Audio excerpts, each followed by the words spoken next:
The following is a production of DallasCowboys.com and the Dallas Cowboys Football Club. How about them Cowboys? Yeah! Go Cowboys! This is Media Mash, a roundtable of Cowboys insiders dropping wisdom and offering sizzling takes on the current state of your Dallas Cowboys. Now, your host, Newy Scruggs. It's not Newy, but we are live and direct from the Dallas Cowboys headquarters here in Frisco. It is the Media Mash, and I got three gentlemen with me that are going to make me feel much smarter. Every time I'm around Clarence Hill Jr., I feel a little bit smarter. He's a GOAT. Fort Worth Star-Telegram is in the building. My man Saad Youssef with the Athletic. I ain't going to mess that up. I'm not going to mess that up. My man John Jock Taylor is in the building from the Dallas Morning News. Whoa. That was like a decade ago. Used to be. All right, well, look, like you said, you learn something new every day. So okay, let me just set it up. This is John Jock Taylor of JJT Media Group. Deion Sanders' own biographer has got a book out on Deion Sanders, The Making of Men. Okay. Longtime Cowboys beat writer who's the only one to I was going to get to all of that, and I messed all that up with the Dallas Morning News stuff. Yeah, so the only one at this table that's covered the Super Bowl. The only one that covered the Super Bowl. With the Cowboys in it. With the Cowboys in it. That holds weight. that holds a lot of weight. He was here in 95. So wait a minute. The other day when you said you were covering the team longer than him, it was because he wasn't in the room. No, he's the longest tenured beat writer. Well, so he took a hiatus. He don't cover the beat no more. Okay, so that's what we count all the years. Put it all together. I put it all together. Hey man, I'm gonna order that book and I need it signed. I got you. Okay, that's what I need, fellas. Glad to have y'all here for the Media Mash, and I want to ask y'all, the October 31st, 3 p.m. came and it went, okay? And a lot of people had a lot to say about the trade deadline and what the Cowboys were going to do and what they did not do. What were your feelings on it? John Jock, I start with you since I messed it up so bad, man. My bad. I don't really get all that caught up in it. I think there's some subtle moves they could have made, but the thing about it is, for the most part, to me, all the players who were added to other teams, most of them are what? They got flaws. So they were traded for a reason. They were traded for 3rd and 4th round picks. Like Chase Young, my Buckeye brother. Okay, he's a guy with potential, but it's not like he's done anything, because if he did anything, guess what? He wouldn't be traded. They'd be trying to sign him. Right. Now, some guys you hope we're getting because maybe they can make a play at some point to help us win a game. It's not that this is a perfect team, but I'm just not all bent out of shape because they didn't do anything. It's a double-edged sword for me. I think you don't want to do something just for the sake of doing something. The same way we talk about this with coaches being fired or changing players and stuff. You don't want to do it just for the sake of change. You got to have something better on the horizon. And like JJT said, I don't know if that was necessarily out there in bunches. I do think they could have upgraded at different positions. But at the same time, another thing you have to consider is that this is a team that drafts really well. And you see this with Micah Parsons' contract coming up, CeeDee Lamb coming up, Trayvon just signed. All these guys in-house, Dak Prescott they signed. So they should be a little bit more reluctant to just give out their premium draft picks for a rental. So I think I see it both ways. At some point, you do want to go all in the way the Rams did a few years ago. But again, that's not their way. That's not their way of doing things. And also, the last thing for me on that is, it wasn't a mid-season trade, but Brandon Cooks and Stephon Gilmore were both trade acquisitions. They did make moves to upgrade the roster. It was just at a different time. Let's handle this logically for 1 minute. The main issue is this: the Cowboys did not have any capital because they don't have a 4th round pick. They don't have a 5th round pick. They don't have a 6th round pick in this year's draft to trade with. And those are premium picks that a lot of guys will move for 4th, 5th, middle round picks. They don't have them in the draft. Certainly they're going to get some later picks, when it comes to compensatory, in the spring. But right now, because you traded for Trey Lance, you don't have a 4th round pick. You don't have a 5th round pick. You don't have a 6th round pick for other moves they made. So that limited what they can do unless they're going to trade a 1st, 2nd, or 3rd. And if you're going to trade a 1st, 2nd, or 3rd, you're really not doing that for a rental. You're not doing that for a rental. On the flip side, the frustrating thing for Cowboys fans is this. Yeah, you made your moves in offseason, and you got Brandon Cooks and you got Gilmore. But everybody had opportunity to make moves in offseason, okay? Now that we're in the season, and you know where you are, and where everybody knows you're jockeying for position, other teams are now making more moves to improve their lot, to improve their lot for the Super Bowl, and the Cowboys are standing pat. That's the frustrating thing. You say they drafted well and they have done well, but you don't get Super Bowls for drafting well. You don't get Super Bowls for balancing the cap and make sure they got money 2 years from now. Are we talking about what fans think? Because, no, we're just talking. Can I finish my thought just for a second? Yeah, because what fans think, they think Trey Lance ought to be the starting quarterback. No, well, some of them do. Some of them think, Cooper should be too, but that's not the point. The bottom line is this: whether it's fans or whoever else, the bottom line is your way has not worked in 30 years. Right. So try something different. So try something different. Again, that's the frustrating thing. Certainly, logically, I'm telling you, they don't have the capital, but you understand the gnashing of teeth when the 49ers, who got a lot of talent, they made moves in the offseason, and they go get a Chase Young. Whether Chase Young is who we thought he was, adding Chase Young to the defensive line is scary. Especially after Randy Gregory a few weeks ago. Yeah, I mean, they're adding capital. Randy Gregory wasn't scary.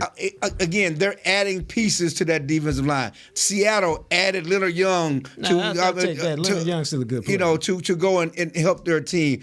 Detroit made moves. The Eagles, after everything they've done in the offseason, they go get Kevin Byard, a safety, to help fulfill holes in the secondary that the Cowboys that they have. They go get, whether you want to think Julio Jones is a big deal or not, they already have a great receiving core. They still wouldn't got Julio. Julio Jones is what I'm talking about. And they wouldn't have added him to the receiving core. I'm just saying that and he was out there for the Cowboys. They added to their receiving core. Or just like what's the running back that was with Tampa Bay that went to Buffalo? Leonard Fournette. We talk about them needing a hammer in the running game. He could have been potentially that piece, but the Cowboys did nothing. And I think that's where, Clarence, people are kind of up in arms because you see Philly, and whether you call it making a move just to make a move, but they are satisfying the masses by going out and getting. Well, they're not satisfied. I don't think they're. I mean, let's not. Words matter. I don't think they're making moves to satisfy the masses. They're doing things they think they need to do to help improve their team, and they're leaving no stone unturned. That too. And the thing is, at the end of the day, it looks like this is a roster that has gone from great to Super Bowl caliber as from where they were last season. And you guys covering the Cowboys as long as you have, you know what that Super Bowl roster looked like. Now, I've asked you this question about this roster, and I don't want to feel like I'm seeing something that other people aren't, but I feel like coming into the trade deadline, there could have been some pieces that you could have added. Like what? I mean, for your wide receiver, I felt like your wide receiver room was lacking. I felt like your running back room was lacking. I felt like there was a piece that you needed to add in your defensive line or either at your linebacker position. There was something that you needed to do to fortify, at least make better what is already good. I think the wide receiver one, you just need your guys to step up. This isn't 2018 where you got to go get someone to get you up to average. You need Michael Gallup to play better. You need Cooks to be more involved. You need CD to be involved. On the running game, I hear you, and on the defensive line, I still wonder if they, at some point, if the defensive line, for example, gets to a point where they need more help. If you go out and get like a Sue or something like that, someone who's already out there on the street. Yeah. You know what I mean? Like, no, I mean, I hear they you. They did this with Absolutely. T.Y. Hilton last year, right? They defensive did it with T.Y. Hilton. Linebacker, cornerback, those are positions they could have potentially added a piece.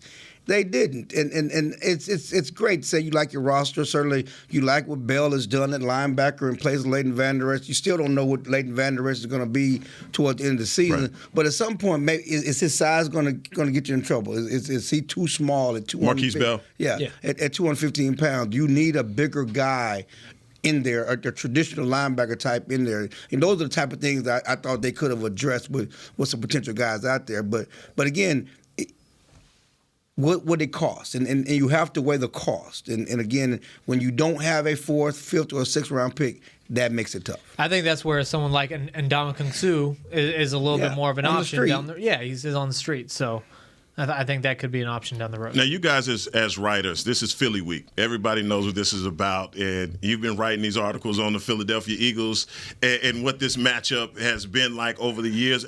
And John Jacques, I'll start with you. What do you think about this matchup for the Dallas Cowboys? A lot of people are putting this in the must-win category from a divisional aspect. I think they all are. But what are your thoughts going into this game for the Dallas Cowboys? Can they play better than they played against San Francisco the last time they had a big-time game? I mean, that's really just what I want to see. Obviously, everybody knows the Eagles are good, championship caliber, so it's time to see. It's time for you to have your second chance to show that you're a championship caliber team. Because you don't have no problem beating up on these bad teams or these average teams. We know you could do that. But this is a different kind of thing here. So I'm looking forward to it. I think it'll be fun. I think it'll be tightly contested. And it's a matter of, will the offense show up? I feel like the defense will show up. I have no idea if the offense will. So you're not impressed by the wins versus the Jets or the LA Rams? I mean, they get credit for it, but can we see them beat some good teams? Okay. Because none of those teams are getting good. And so can we see them beat some good teams? And they got good teams coming up. This is just the next one. And so, can you beat Philly up there, get back to 6-2? Be tied for the division? That'd be a big deal. And be tied for the conference. I mean, that's the other thing. If they win this week, they're tied atop the conference. With the Detroit Lions and stuff. And also, to your point about not beating quality competition, if they don't take care of business here, after this, it's gonna be a while before they have a chance to prove themselves again. Because after this, you got the Giants, then the Panthers, then the Commanders. And then after that, once you do get back to your next chance to prove yourself, you're entering an absolute gauntlet towards the end of the season where you got Seattle, Philadelphia, Buffalo, Miami, and Detroit all back-to-back. So they need to do this one to feel something better about themselves before they do go, again, to another 3 weeks of a cupcake schedule. See, I'm pausing on making a referendum on this game. Now, they can't do what they did against the 49ers, but losing the game is not the end of the season. Not showing up is... that's two different things. They can't do what they did against the 49ers, but losing the game is not the end of the season because you have them at home. And you're better at home, and they should win on the road. That's why Vegas has them a 3-point favorite, which is a push. But I'm glad you brought up the schedule because I think the Cowboys need to go 5, and they have 4 of the next 6 games at home really before a 10-day break before they play the Eagles again at home. They need to go 5-1 in that stretch. And certainly that Seattle game on the back end of that is important because that's going to be the toughest team. But you got Philly.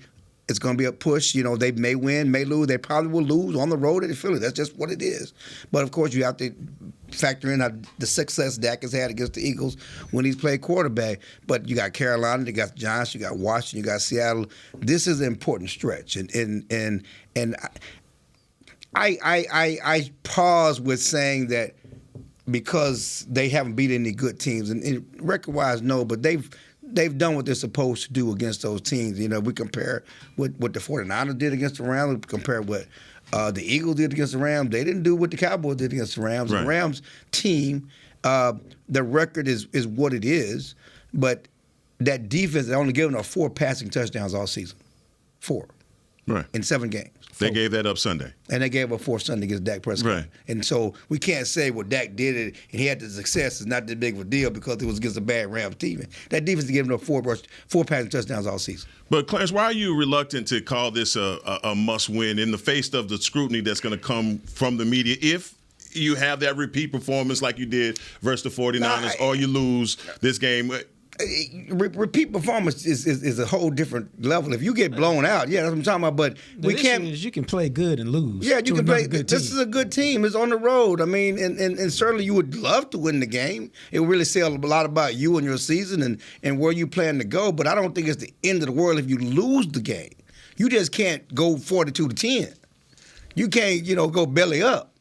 Is what you did in no show because that puts a different referendum on who you are. But I mean, it's not an embarrassment to lose to a team that has the best record in the league in a close game at their place. Yeah, I think going into the 49ers game, this is a measuring stick game, maybe fed into what end of the world kind of mentality that went into that game, and you got embarrassed 42-10. This is a division foe that you're going to have to see again, and you may have to get through in the playoffs. And unlike the 49ers, let's be honest about this. Unlike the 49ers, who you had not had success against, you have success, have had success against the Eagles. In Philly. And Dak had known nothing but success against the Eagles. So it's just a different mindset, different mentality going this game than the 49ers game. I also think that, and players can say, Brandon Cook said this today in the locker room, where they're not measuring up against other teams and standings and things like that. But it's November. It's getting to that point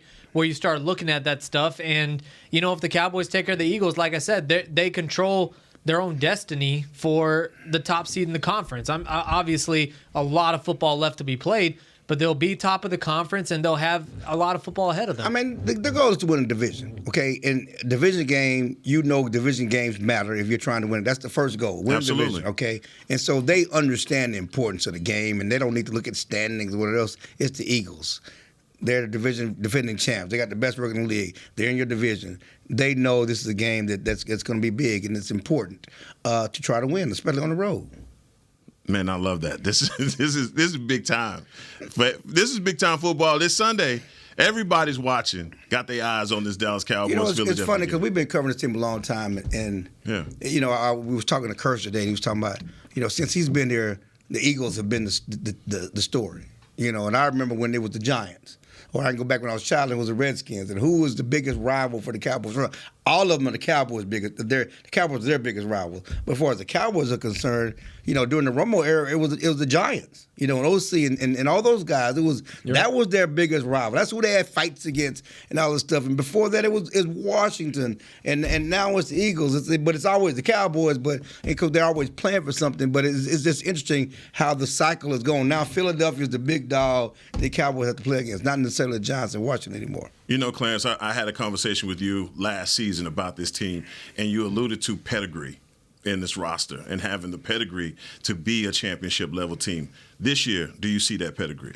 I mean, I've been all over the place because, we've been so long talking about the stepping stones to winning. And as the Rangers are showing us, champions seize it. You don't necessarily have to go through no process. And we've seen teams in the NFL do the same thing. The Eagles when they won it, they just go do it. When the Giants won and took it from the Cowboys and the Patriots, that championship stuff rises. You go back to when the Cowboys first started in the 90s, and they were a year away in 92. They weren't supposed to win in 92, but champions rise to the occasion and seize their moment. I'm waiting for this team to seize their moment. I don't know if it's pedigree or whatever else, but it's time to show up and show out, and if you truly are meant to live into your championship destiny. Pedigree.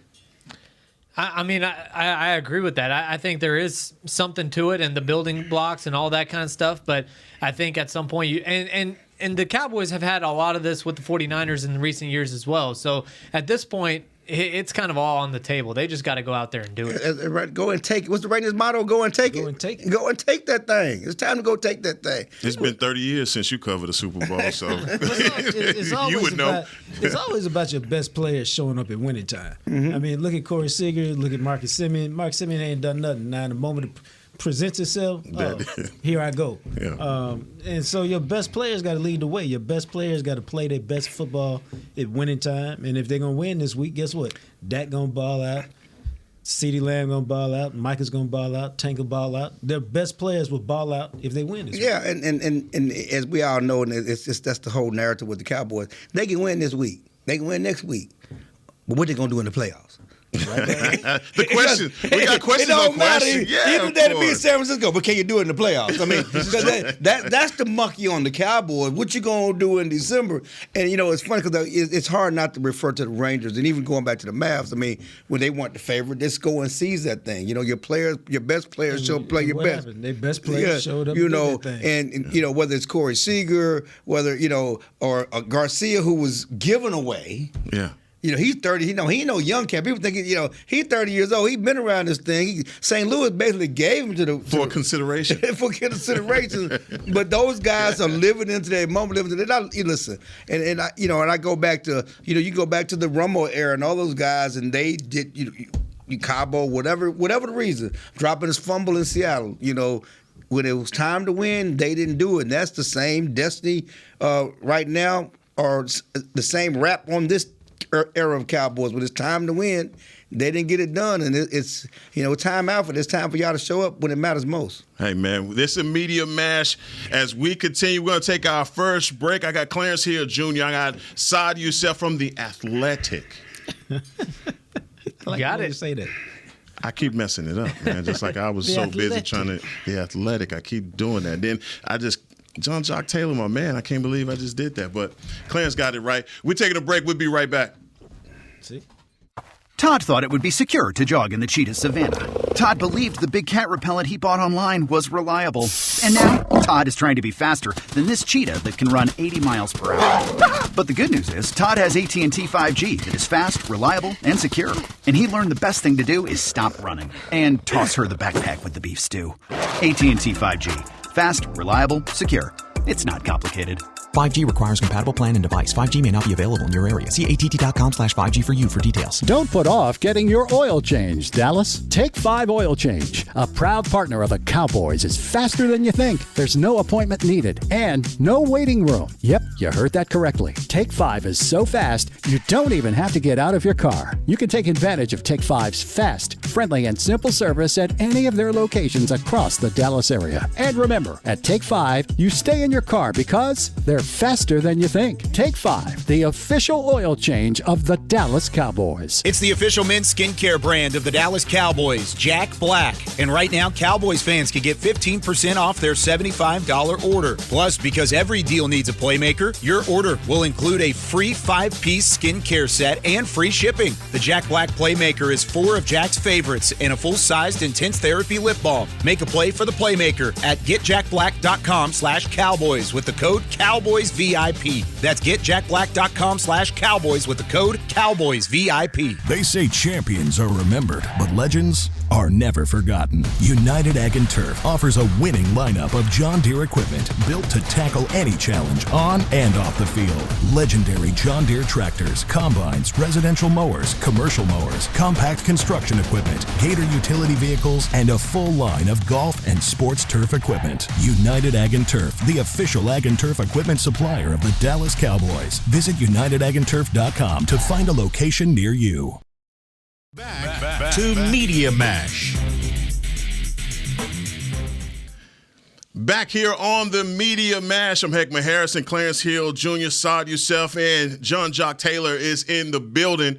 Man, we've talked a lot in the first about the expectations. Is this a must-win? Now I want to gravitate towards this offense and, man, the kind of performance that they have to have versus a really good, a still very good Philadelphia Eagles defense. Philadelphia Eagles, as we've talked about, they have gone out and gotten better at the safety position. Obviously, their cornerbacks are really good. They've drafted really well with bringing in a Jalen Carter and the whole Georgia defense, to be honest with you. So this is what we're going against.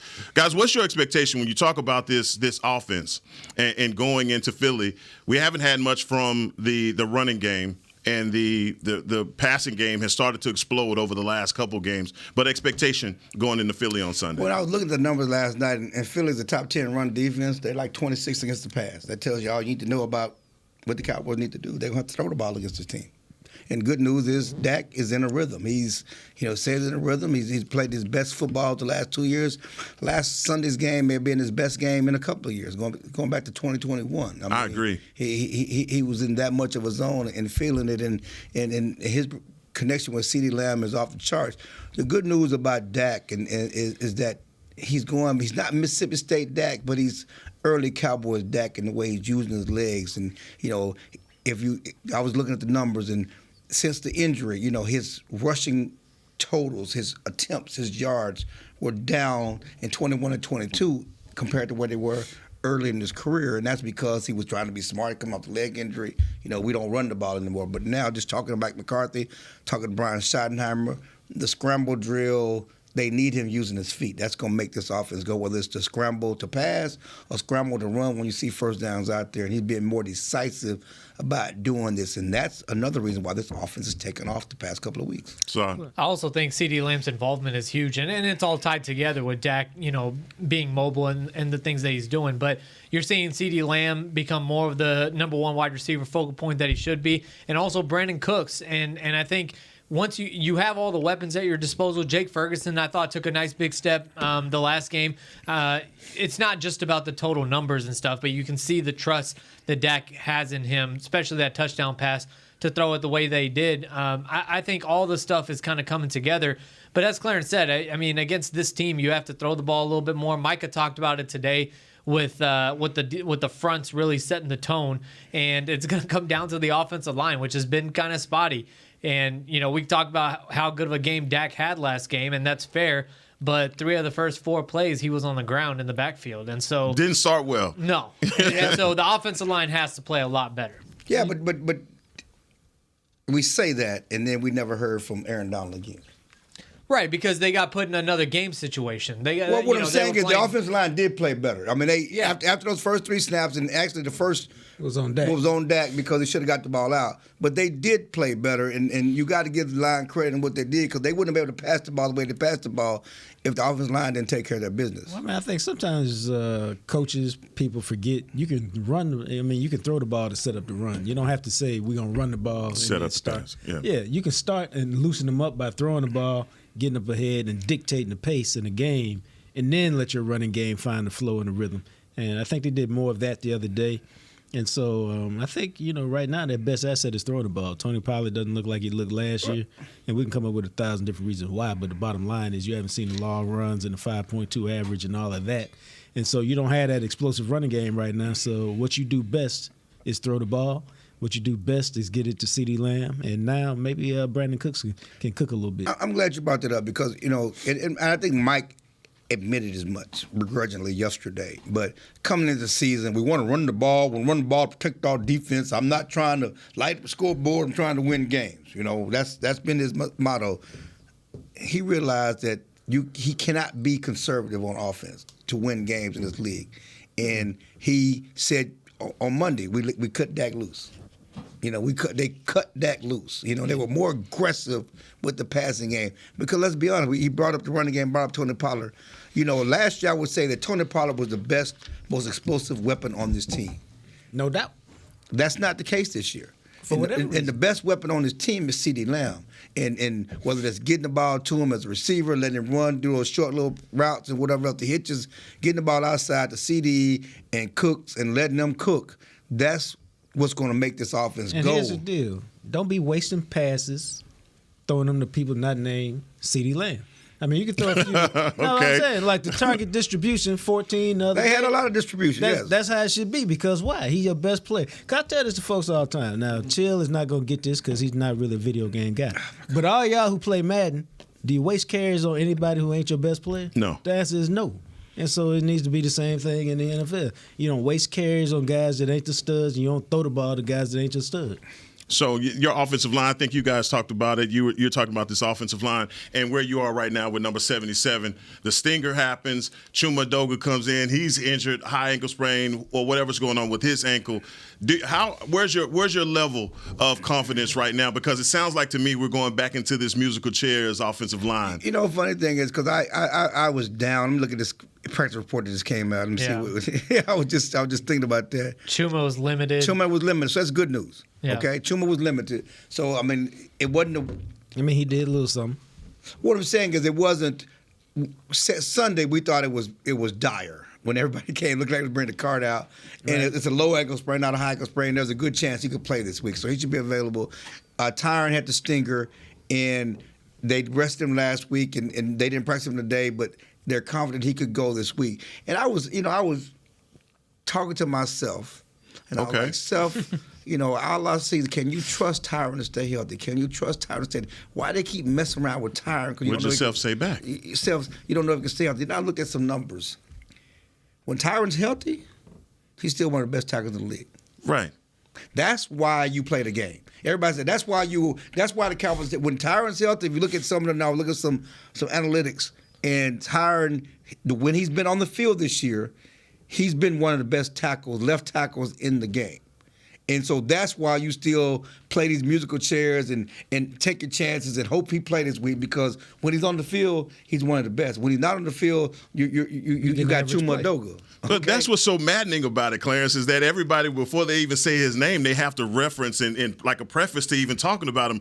But first ballot Hall of Famer, All Pro, all of those things you say about him. But then in these moments, you don't know if you have him. Right. But when you do have him, you know he's going to play at a high level. Hey, man, old players get hurt. They get hurt more frequently. They take longer to get healthy. And there's one reason why they addressed his contract in offseason. They made him take a pay cut. They made him earn his, he don't get paid when he don't play. You know, he got roster game bones. That way the way he looked on the sideline the other day. You know, he don't get paid when he don't play. He gonna call the Texas Workforce Commission there's about some incentives for him playing and being on the roster, being active for game days. But yeah, so it's you theoretically, ideally, you want a long-term solution. You want to be able to trust that your left tackle is going to be there. That's not the situation they're in. And there's nobody, we talked about free agency, everybody looking for offensive linemen. Everybody got offensive line issues, okay? And so there's nobody out there who could help them fix that problem in midseason. And so they're going to have to roll the dice and go with what you got. Now, I would say that, and one other thing is that Tyron Smith is playing so well at left guard. Do you really want to make him left tackle? No, not unless you're going to move him out there for the year. I'm just saying, but even going forward in the future, I mean, he may be playing as well as any level. Let's be the dirty little secret. He's playing better than Zach Martin. Is that a little secret? For most people don't want to believe that, but he's playing the numbers. He's been their best offensive lineman this year. He's playing better than Zach Martin. Yeah. You know, he's one of the best left guards in the league. And if you're playing better than Zach Martin, you're one of the best left guards in the league. Why won't you just leave me a left guard for your career? And the tackles is a more valuable position. It is, but go get you a tackle. That's a draft issue. Right, that's a draft issue. Next, you go get you a tackle, you know. So, and I guess as we talk, and just all these things come to mind, you know, Leo Collins is out there, right? Oh, man. There's a reason. Well, he's healthy. You play him at guard and move Tyler to left tackle. That's intrigue right there, boy. You see how everybody's wheels are spinning right now when you say Leo Collins, because I think the word on the street with Leo is he may be shot from hips, being able to move. No, man, I just don't like to spin the block with, you know. You ain't never spin the block. You ain't spin. Come on now. Is he broke up? I said they broke up. Go find somebody else. Ain't nobody else out there. But you know what you got when he's healthy and ready to go. Is he healthy? The question is he healthy? If he's healthy. Do you kick the tires? Yeah. I mean, I guess what I'm saying is this, and we're talking about missing the match. Would you rather have Tyron Smith? I mean, if Tyron Smith's not available, would you rather have Chuma Adoga at left tackle, Tyler Smith at left guard, or Tyler Smith at left tackle and Leo Collins at left guard? That's what I'm talking about. I might rather have Chuma. That's what I'm saying. Chuma at left guard is an option. No. He's more of a tackle. He's better at tackle. No, I'm saying he has not been a disaster at tackle. Right. He's been all right. He's not, but they don't want to play him at guard because he's not as good a guard as a tackle. Yeah. And that's where his experience is. I mean, he came into the league as a tackle, have all the reps and experience as a tackle. His first snaps as a guard was here in Dallas, and he was serviceable. But either way, this week rage is on, guys, and there's been a lot of stories coming out in the media. Have you guys stumbled upon any backstories? You saw the coordinators talk, the head coach talk. Anything juicy happening for you guys and what you're writing? Well, I think just seeing the way that the players are approaching it is kind of interesting. It's a little bit all over the place. I mean, there are some guys who are just like Micah said today. There's nothing, or was it DaRon? One of the players up in the locker room said, there's just nothing left to say. There's nothing. There's not a whole lot more talking to do. Man. Nothing like that. No bulletin board material. Huh? Well, no, but then you have your starting quarterback who's like, pour some honey on me if you see me in a bear fight. So it's kind of Jerry Jones is saying he doesn't want to talk about it, and so not gonna poke the bear is what he said. It's funny because Dak was incredulous. He's like, what is Jerry talking about? Why is Jerry saying this? We ain't scared of nobody. We ain't scared to talk about nobody. And realistically, he also just didn't believe that Jerry wasn't going to be talking. Yeah, but he also, whether we talk about it or not, this is a big game. Everybody knows it's a big game, and you can't hide from Cowboys Eagles. Right. No. It's there. It's there. So sit up here ain't hide. You can't hide from it. It's Cowboys Eagles, and when he just made a play. Look, we love Spicy Dak. Dak has been more colorful. Spicy Dak. Yeah, he's been more colorful. Like spicy mustard. He's been more colorful with the media. He's been sassy with us this year. Sassy, spicy, sassy, all of that. He's been a little spicy this year, and so when he said, you see me in a bear fight, help the bear. Pour some honey on me. I ain't scared of poking the bear. Jerry talking about poking the bear, I ain't scared of poking the bear. You like that from your quarterback. Man, we going to call animal control. We're going to take our last break here on Media Mash and be right back. Todd thought it would be secure to jog in the cheetah savanna. Todd believed the big cat repellent he bought online was reliable. And now, Todd is trying to be faster than this cheetah that can run 80 miles per hour. But the good news is, Todd has AT&T 5G that is fast, reliable, and secure. And he learned the best thing to do is stop running and toss her the backpack with the beef stew. AT&T 5G. Fast, reliable, secure. It's not complicated. 5G requires compatible plan and device. 5G may not be available in your area. See att.com/5G for you for details. Cowboys fans, after that move, we've just coined the term Rowdy Replay. Let's roll back the tape. Okay, there's our mascot Rowdy cheering on the boys. And now he's on his phone, on his Bank of America mobile banking app? Staying on top of his finances with his virtual financial assistant, Erica. Bank of America's digital tools are so impressive. Cowboys fans just can't stop banking. Learn more at bankofamerica.com/can't stop banking. Erica is only available in the English language. You must download the latest version of the mobile banking app, only available on select mobile devices. Message and data rates may apply. Member FDIC. Welcome back into Dear Doctor, the show where I answer life's questions with an ice-cold can of Dr. Pepper. Sheila, let's hear from our next caller, would you? Dear Doctor, my friend supported me during a tough time, but what's the right gift that says, thanks for being a shoulder to cry on? Okay, this one's easy. I say give her a delicious Dr. Pepper.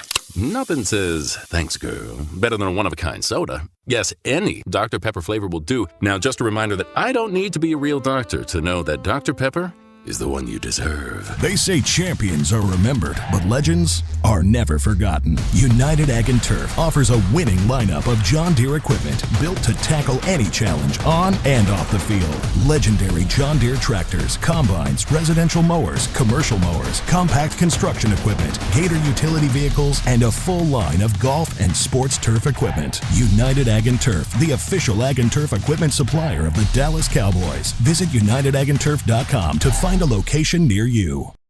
Back to Media Mash.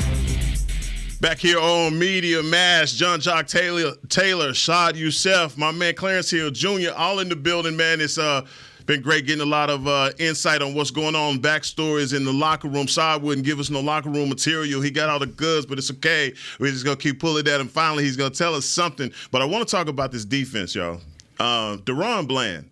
And I don't think he's on a historical march. He has 3 pick sixes this season. And for you guys that have been that's been covering this team for so long, have you ever seen a guy come into the league and have the impact that DaRon Bland is having right now? No, I mean, let's be honest about it. And I remember last year he showed up training camp making plays. I remember him training camp, and late in the season last year, when he was forced to start, he was making plays. The game has not been too big for him, and some people have that knack. Because I was asking Mike and I was asking Dan, because we've seen cornerbacks here who can cover, who don't make plays on the ball. Well, I mean, Byron Jones come to mind. Byron Jones will make no plays on the ball. What's the other cornerback from Colorado? Brandon Carr was the same way. Same way. What's the other cornerback in Colorado, second round pick? They went to Cincinnati. My mind is gone blank. Cheeto. He'll be around the ball, be right on the man. Make no plays on the ball. What noise did the catch make? But seriously, I mean, this guy, he makes plays. He has just a knack for the ball showing up, making plays on the ball. The other night, everybody talking about Puka, okay? You ain't seen Puka. Puka caught one. Right. Bloop. Pick it, yeah. He said bloop. Yeah. That was a bloop. Yeah. Not a bleep, but a bloop. But I'm just saying, he just has a knack. He just makes plays on the ball, and so yeah, it's been fun. I remember I was telling people when Diggs got hurt and everybody was complaining about what they gonna do, and I was like, it was the same weekend they had in Arizona game, the offensive lineman I went down. I said, you got better options to backup cornerback. You have backup offensive lineman. Okay, I ain't worried about the defense, the cornerback position, and I'm more worried about the offensive line. And certainly he's certainly lived up to that. He's just been amazing for a young cat. I mean, he's certainly first team All-Pro right now. And I don't think that in Dallas we've seen anything like that. Obviously, Morris Claiborne had all the hype and everything, but that didn't pan out. We signed with Trayvon Diggs like 2 years ago, dog. Right. But we're talking aside from the current iteration of players, going back, I don't think so. But at the same time, I think DaRon Bland, what he's doing is also not all, it's not just a happenstance. I mean, this dude puts in a lot of work. He's always prepared. He always knows exactly where, how to anticipate the ball. But, I asked Jaron Curse about him after the game the other day, and Jaron did laugh and say, just quarterbacks forget how to throw the ball when they're throwing in his direction sometimes. I mean, that pass Matthew Stafford threw to Kupp, I mean, it looked like there was a miscommunication there between him and Kupp, but, I mean, it was right to DaRon Bland, and he capitalizes on it. So I think credit goes both ways. And I think it's really important for him to be that way because, I talked to Mike McCarthy about this today. A few weeks ago, he said the defense is the identity of this team. So if the defense is the identity, they got to show up every single week, and they got to set the tone. Well, they create a lot of turnovers, but the thing about it is, and I think we talked about it one day. The reason why Larry Brown was the MVP of the Super Bowl is why he caught them easy passes. Yeah, well, because of Prime, because they was going to them. Because Cats always drop these easy interceptions. That we're like, hey, how did you drop that in? Well, he doesn't drop them, and that's the whole key because a lot of guys have them and can't make the play, and you just shake your head and go, I can't believe you dropped that. Matter of fact, I think he even dropped one. I mean, he dropped one last week. He dropped one against the Chargers. He had one. Three. He would have been a pick six against the Chargers. He dropped one against the Chargers. He was going too fast. But the league is littered with defensive backs who dropped interceptions. Littered. So let's get into these Eagles wide receivers because the setup for DaRon Bland is the matchup that you have coming up with A.J. Brown and Devontae Smith. Now, without Stephon Gilmore, I would put Gilmore on Brown. You would, and because he's bigger. I don't think Brown is as fast. I'll put Gilmore on Brown and put Bland on Smith. That's what I would do if I could. You would travel. Gilmore. I would do that. Oh man, I wish you was on the last show I just did. We had a whole conversation about that, and just the DaRon Bland being on Devontae Smith and also A.J. Brown being on Gilmore. That was to me the thing that made sense from Dan Quinn's schematically. But other people see it other ways because of the emergence of DaRon Bland, trusting him on one side with Stephon Gilmore on the other side. The main thing is you got to put your hands on A.J. Brown. You can't be giving him free releases and letting him get into his route undisturbed. And so as long as you can do that, and if he can, and that's why the size matters because he's a big physical dude. He is. Yes, that's why it's the size thing because Gilmore's a little bigger. And so that's why I would put him on, and I think that from the speed standpoint, he can match up with his speed, but he can match up with Smith's speed. So if I had to match him up, and I don't know if they're gonna match him up, just leave him on the same side. That's how I would match him up for sure. Son. Yeah, I mean, I think traveling with Bland is a lot easier. And a lot more convenient because he's obviously played in the slot, played outside, so he can travel with the receiver inside and out. And I think you put Gilmore on the top receiver on the outside. So let me get this right. You're saying travel Bland with A.J. Brown. Travel Bland with whoever if a receiver goes into the slot, whether it's A.J. Brown or Devontae, you can put him in and keep Gilmore on the outside because Gilmore's a top notch on the outside. So. That matchup, for me, that's the most intriguing one. And then what is front of mind is this Philadelphia Eagles running game. I think that's one of the things you have to come into this game saying, we got to stop this running game because Swift, I mean, he is a physical downhill runner. Yeah, but he's just a guy. He ain't special. Just a guy? Yeah, he ain't special. Why you think he was free this summer? Okay. He ain't, okay. I mean, he's a solid back, but he ain't special. I mean, he ain't AJ I think you turn a guy that may be a mid-level guy into something that's a little above average with that offensive line that you have. Okay, and the quarterback. I still ain't worried about no. How did you describe him? A little bit above average? Yeah. Okay, like I said, he's just a guy. Okay. I mean, he's a good running back in the National Football League, but he ain't nobody sitting up at nighttime. Dan Quinn ain't sitting up at nighttime about, oh my God, we just went up against Connor. We just went up against James Conner in Arizona, and I think James Conner switched the mentality between a above average running back that gassed you. Well, I mean, if the defensive line does what they're supposed to do. True. Then a guy like DeAndre Swift, I mean, he gonna get what he get, which is have a decent game or whatever. So to me, it's much more about the Cowboys being physical at the point of attack and doing what they're supposed to do with their run fits and getting lined up right than it is the running backs. Now, you got to deal with the Eagles' offensive line, which has been better, and they create problems for you. But, there's a reason why they got 3 or 4 running backs, and ain't none of them special. Also, I think Jalen Hurts is just the X factor. I mean, that dude, he helps your running game with just his presence. So now watch the Swift go hit him for like 130. He may hit him for 130 because he's that. I mean, he's fast. It's just like the running back they had last year. I mean, he's doing nothing in Carolina. I mean, the passing game. Kind of what I'm saying. He's a system back, and he fits their system. The passing game, the threat of Jalen Hurts as a runner, you have to worry about. That opens things up. That offensive line is amazing. That helps, and he's fast, and so that helps him. But I don't think he's no great back. But yeah, he fits that system. There's a reason why Detroit let him go too. And last thing, guys, it's Jalen Hurts probably hasn't been having his great statistical year because of the interceptions and losing the ball, but still they are winning. And I don't want to say in spite of, but they're still 7-1. All right, so when you look at this offense and you look at this quarterback that did have an MVP vote and took them to the Super Bowl last year, what are your thoughts on Jalen Hurts and the way that he's approached these first 8 games of the season? Well, he make plays at winning time, man. And so, I mean, he's a winner. And so he can have a bad game or a bad half or a bad quarter or a bad series. At the end of the day, if you put him in position to win. And he's done that his whole career. I mean, college, Alabama, OU, whatever. So he's a winner. He don't get flustered, and you watch him, he's so calm and he never is sped up. But the thing for the Cowboys, he has turned the ball over, so you have to take advantage of the turnovers. And this is Jalen Hurts is not 100%. He has a knee injury. He is playing with a brace on his knee. Got a bone bruise.